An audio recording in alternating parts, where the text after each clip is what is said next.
ఈరోజు వెదర్ అయితే 12 degrees ఉంది. చాలా రోజుల తర్వాత ఎండ అయితే వచ్చింది. సో పిల్లల్ని తీసుకొని బయటికి అయితే వచ్చాను. అంటే దగ్గరలో పార్క్ ఉంది. సో ఆ పార్క్ దగ్గరికి అయితే వచ్చాను. యాక్చువల్గా పిల్లలకి 2 weeks వింటర్ బ్రేక్ అనమాట. సో 2 weeks హాలిడేస్ అయితే ఉన్నాయి, వింటర్ హాలిడేస్. సో హాలిడేస్ అంటే యాక్చువల్గా 2 weeks హాలిడేస్ ఉన్నాయి, కానీ స్కూల్ అయితే ఉంటుంది. అంటే క్లాసెస్ ఉండవు, డే కేర్ అయితే ఉంటుంది. సో మనం పిల్లల్ని స్కూల్కి పంపించాలంటే పంపించుకోవచ్చు అనమాట. సో మనీషాకి అయితే అసలు హాలిడేసే లేవు. ఇంకా మోనిష్ ఉంటున్నాడు కదా, సో పాపని కూడా ఇంట్లోనే ఉంచారనమాట. అండ్ ఈ 2 weeks వాళ్ళకంటే ముందు నేను బ్రేక్ తీసుకోవాలి, కొంచెం రెస్ట్ తీసుకోవాలని చెప్పేసి ఇంకా వాళ్ళని ఇంట్లోనే పెట్టాను.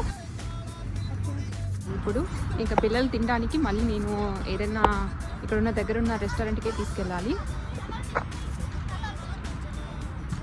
ఎక్కడికి వెళ్దాం? కలేజ్కి వెళ్దామా? ఏం తింటారు?